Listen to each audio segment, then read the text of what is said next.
Thanks, Keith. Adam Bly here with my co-host Debbie Georgiani. We're here again in the morning, and you may notice that I did the opening to our little segment. Mm-hmm. Deb is the real expert at that, and I call her the captain for a reason. But she's coming up on an eye surgery, and so you're going to have to bear with me for a few days here. But please do continue to pray for her, and we appreciate the prayers. Mm-hmm. So today, Deb, I was thinking that we could talk about Epiphany, and specifically the Epiphany blessing of the threshold. Oh, my goodness, Adam. I'm so glad we're talking about this blessing. This is a spiritual game changer. And by the way, we need to get thumbs up from Tim. We should post the prayer blessing on our Facebook page, social media. Okay. Well, and that touches on some really interesting things about this blessing. So first off, for people that are saying, what do you mean Epiphany blessing of the threshold? So there's this very, very old traditional Catholic blessing that is done at the home on Epiphany, traditionally on Epiphany or right around it. And you'll see in some Catholic homes, there'll be white chalk inside the front door, kind of on the wood around the door, or sometimes on the wall above the door, but basically over the door on the inside, you'll see 4 crosses and CMB between them in the middle. And on the outside, for this year, for instance, you'd see 2-0 on the left and 2-4 on the right, so 2024. This is an ancient Catholic blessing, and it goes back to the 3 wise men. So the CMB is the initials for them. It is sometimes also associated with the title of Christ. And interestingly, in the old Book of Blessings, there is still the blessing of the chalk that is used to do the Epiphany blessing of the threshold. But there's no actual text for the Epiphany blessing of the threshold. And what you'll see is around the world, there are different local versions of the actual blessing that is done with the chalk. As the chalk is being applied, there are different kind of prayers and blessings that are done, but they're kind of regional, and sometimes it's parish to parish. I've seen many different versions of this over the years. So the thing that's always consistent is the 4 crosses, CMB, and then the year bookending that on the left and the right. Now, it's traditionally done by the head of the household. It can be done by your parish priest, and if your parish priest comes around or the deacon comes around, because they can bless also, everybody that's baptized can bless, but if your clergy comes through and does the blessing, they can do it along with the house blessing. So it's kind of a separate thing from the house blessing. Now, for those... Most of our listeners, of course, are in the United States. Under the United States Conference of Catholic Bishops, the USCCB has a page on their website that we'll post. I will copy and paste that to our senior producer, Tim, that has the blessing of the home and household on Epiphany. So they kind of have a general blessing of both rolled into one that doesn't specify about the writing. So there's kind of different versions and traditions of house blessings and Epiphany blessings. Deb, have you ever done this or had family that have done it? Oh, yeah. The Epiphany blessing? Oh, yes. Oh, yeah, we do. Absolutely. Now, I want to just share something, because tell me what you talked about the blessed chalk. So Marty and I, we could not find our blessed chalk from previous years. We couldn't find it. Mm-hmm. So we went to the store to get chalk, and we wanted the thicker chalk. We had a really hard time finding, believe it or not, we had a hard time finding the chalk we wanted for the door. And we ended up getting a lighter yellow color, and it was the thicker one of chalk, and we brought it to the priest, and he did bless it. I understand that there's a during Mass, is it this week, or I think it's this week or next week, where some masses, daily mass, they actually have you, if you brought the chalk, they'll bless it right there. Mm-hmm. So now it's my understanding it doesn't matter. It's not a special chalk. It's just that it's blessed chalk. Is that correct? Yeah, I mean, most people use white chalk, right? But it's just blessed chalk. Yes, Okay, you're but correct. ours is a yellow color. Is that okay? Okay. Yes, as long as your priest is fine with it, that's fine. Yeah, they did. They blessed it. But now I wanted to tell you this. I heard that Catholic books and gift stores sell the chalk. Oh, Yeah. I good. didn't know that. I didn't know that. Yeah. Anyway, go ahead. So just to give you an example so people know what we're talking about, I will just quickly read, a very short one as an example of one that is around. So this is from, I did a Google and looked at a number of parishes that post the Epiphany blessing. So this one, just so you have an example, after completing the above markings that we already talked about, pray the following prayer. May all who come to our home this year rejoice to find Christ living among us.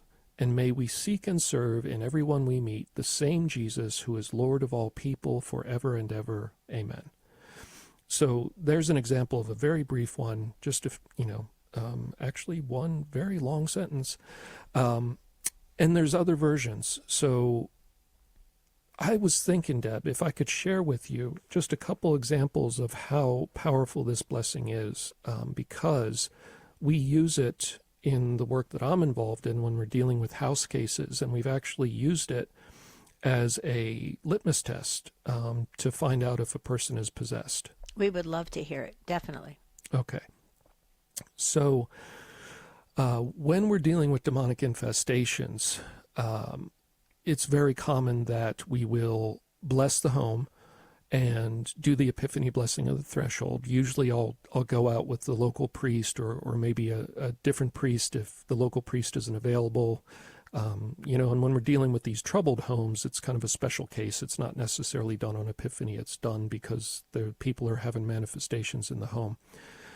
I'll tell you a really neat story, and I know this will sound strange, but it really happened, and I will never forget it. So we were working on a house case that some local people that were involved in bad spiritual practices wanted to drive this family off of their farm and out of their home to get them out of the neighborhood. And there would be break-ins, so they would come home and the front door would be open. They'd come home from work, the front door is open. Nothing's disturbed, nothing's stolen. Even if there was money out on the table, it's still there. Nothing's broken. But the Epiphany blessing of the threshold, it looks like somebody has taken their thumb and smeared it to deface it, usually just one of the crosses. And then manifestations would start up in the home again, and we would come and we would look, and we would typically find a cursed object that was hidden somewhere in the home that these people had left in order to get manifestations started in the home. And they had defaced the Epiphany blessing of the threshold. And so we would remove the cursed object, re-bless the house, redo the Epiphany blessing. So this had happened a number of times. And on one of the trips, Deb, and I'm never going to forget this, we had done this on all the doors in the home, including there was one in the kitchen that went to the back deck that led outside. And the kitchen, this is an older farmhouse, but it was all restored. So basically modern, well lit, drywall, that typical normal stuff. And it had been defaced. Somebody had smeared one of the crosses, like we had dealt with a number of times. And by the way, security cameras would never catch the people coming in because they would fail and shut off and not record during that time. There was spiritual stuff going on that was helping these people do this. So I, brought my little kit and was sent out there, and, we went through, we found the cursed object, removed it, and I opened my little kit, and I'm like, okay, I'm going to, wipe this off and redo this. And in this case, I was there without a priest. I was just sent to check up on this and basically redo this blessing just as a layperson. You know what happened, Deb? I was sitting there and I got my things ready and I looked up mentally, like the next step is, okay, I'm going to find a paper towel and wipe this off and redo it. And I was watching the smeared cross of the chalk start to reform into a solid cross. The smear on its own. On its own. The smear was like fading away, and the solid line of the cross that had been smeared was becoming more solid and solid, like a solid chalk line. Mm-hmm. And I froze, and the couple was standing kind of behind me, because they were always with me when we would visit. I didn't move. And I remember I said, "Tell me what you see." And they said, "It's fixing itself." I said, Oh, "That's what my I'm." goodness. I said, "That's what I'm seeing also." And we didn't take our eyes off it. And over about 40 to 60 seconds, it slowly reconstituted itself, and the smear was gone. Never seen it before, never seen it after. So that was a really interesting manifestation. There's a couple I'll talk about on the other side. Yeah. We're at about 1 minute and 24 seconds Okay. on this segment. But Well, can I ask you a question? Yeah, that, go ahead. That couple, the couple that was with you, were they as stunned, like incredibly stunned as you were? I mean, were you Yeah. like blinking, going, "Are we seeing something?" yeah, I mean, that's okay. why I froze, and without taking my eyes off it, I very carefully and clearly said to them, because they had gone silent too. They had noticed it. I very Gotcha. clearly said, "Tell me what you see," because I wanted to be sure what I was seeing was actually happening. So I want to give some examples of the power of this blessing. So that's one of them, that the people that were harassing these folks needed to deface that blessing in order to get the manifestation started in the house again. But I want to give a couple other examples that are pretty striking about it too. Deb, you had mentioned that you had some strong experience with the blessing. What was that? Oh yeah, and that's why I call it a spiritual game changer. Like I said earlier, it's okay. So you have the blessed chalk. You do the prayer blessing. The head of the household. You at the start of the year, and it for so many reasons. The first one is it's a huge conversation starter for anyone that comes into your home. A huge one. I can't even begin to tell you how it has intrigued people coming into our home, inspired them. It's unbelievable. The other thing that we have noticed, and this is why two more things. First, the second one is when you put God at the forefront of your mind, and you think about as you enter into your own home with that epiphany blessing right there, and you put God at the center focus for your home, which does get you to that place. As you see, you can't help but see the epiphany blessing the whole year. It's just right there on the door, right? And it is so amazing, the effects it has on your behavior in the home. It's unbelievable. I can't explain it. Oh yeah. So you would agree with that. I'd love to hear your thoughts on that. And then the third thing real quick I just want to say is many people have commented when they have come to like sell something at the door or leave something at the door, UPS drivers and stuff like that, or if they've come in and done some service work in the house, they've made the comment, "There's something different about this home." Yeah. Yeah. Okay. So, and I'm sure you've heard those same things. Yeah. Yeah. And, what you're saying is that the value of having holy symbols or images throughout the home that our eyes pass across through the day. And the effect of this blessing and having just that reminder as we come and go from our home is similar to having like the little holy water stoop, which is kind of little holy water container by the door. Right. It's very hard to keep up with it, that it's not evaporated. So Holy water font. Yeah. Yeah, that you see them a lot. And usually they're dry because, you'd have to constantly be refilling it. But the visual reminder is there. And that's a powerful thing as we come and go. We have one right at our front door. I got it from a Catholic radio pledge drive, and I love it. You're absolutely spot on. It's always dry. Yeah. Yeah. Now, so two other stories. One, I was working on a case up in New England, in Massachusetts, bad house case. And a member of the family was heavily involved in witchcraft, real organized coven, black magic, not playing around with Wicca from a book from the mall, but, ugly stuff. And there was 3 generations living in the home. And they weren't sure to what extent this family member was doing bad stuff in the home, but people were being scratched. There was other manifestations. It was getting uglier and uglier. So while we were there was a dramatic encounter where this person turned out to be possessed, and in the possessed state confronted us with a pry bar and tried to order us out of the home and threaten us to leave in a voice that wasn't theirs.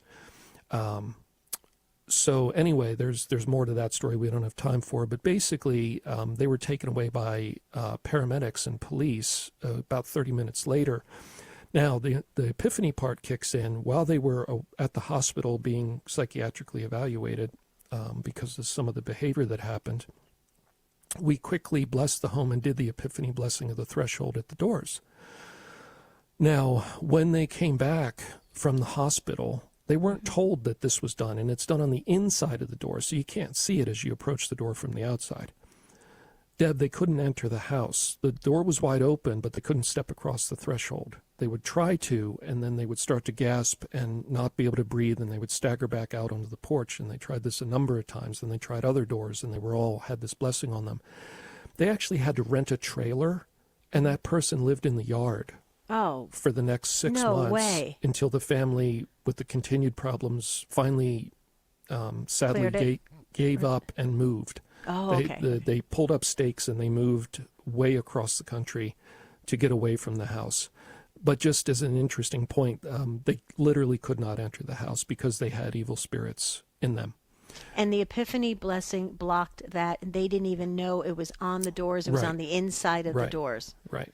Okay, yeah. That's incredible. So the final one, I was working on a case here in Pennsylvania, northern tier county, so up on the top of the state. It gets very cold in January, bitter, painful cold. And this was a possession case. This person was asking for help, and they've been freed for many years now, and everything's good. So while we were there, we had them go to the hospital and get a medical checkup. Because some of the suffering they were going through was medically dangerous to them, and we wanted to be sure they were medically safe and all that. While they were there, as a test, I did the epiphany blessing of the threshold not on the front door, but in their bedroom, on the inside of the bedroom door above the door, so you can't see it as you're approaching the bedroom. They come back from the hospital, and it's very cold in the house too. This was a poorer family. They didn't have the resources to keep the home warm. And they say, I got to grab my hat. It's freezing. I didn't take my hat with me. And they go in their bedroom, and the door's wide open. There's nothing impeding them. And they kind of look like they bounce off a wall and stop and reach out their hand to reach forward. The hand starts shaking, and they pull it back. And they say, I can't go in my bedroom. I don't understand. I can't go in my bedroom. And that was one of, you don't reach moral certainty with only one test, but that was one of the tests that I had done to see whether this person was possessed. It's not the traditional test, but it's a reaction to the holy when it's not obvious is one of the signs of possession. So it's a very powerful blessing. The version that we use, that most of us in the exorcism community, I'm a lay person, but I train exorcists, have for about 20 years. The version we use has specific language asking God to give it the property that the spirits of evil never cross that threshold, and that the angels of God stand guard at the right and the left of the opening. So the one that we use has been passed down. It was passed down to me by a Benedictine from that community, and that particular version is the one that a lot of exorcists here in the country use. Now, you do realize once you said that, we're going to have all our Morning Joy listeners asking for that version. So can you give it to us, and Tim will post it?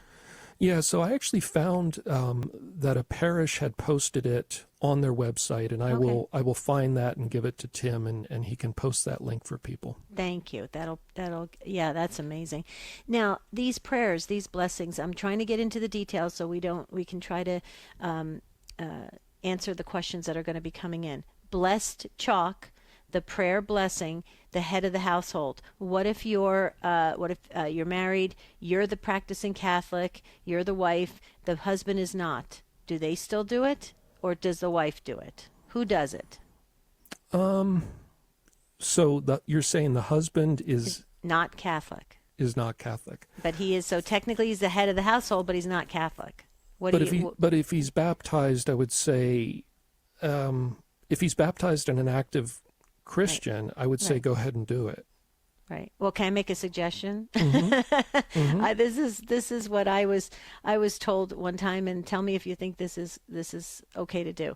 If the head of the household, the spouse, is not a practicing Catholic or an active, or is not, they are not Catholic at all, and but they're the head of the household, right? It was suggested for the husband and wife, the practicing Catholic, to do it together, the Epiphany blessing. And if you have to do it once or twice, do it together. Each one take turns saying it, but just make sure that it's somehow expressed through the Catholic faith. Does that seem? That's a great compromise.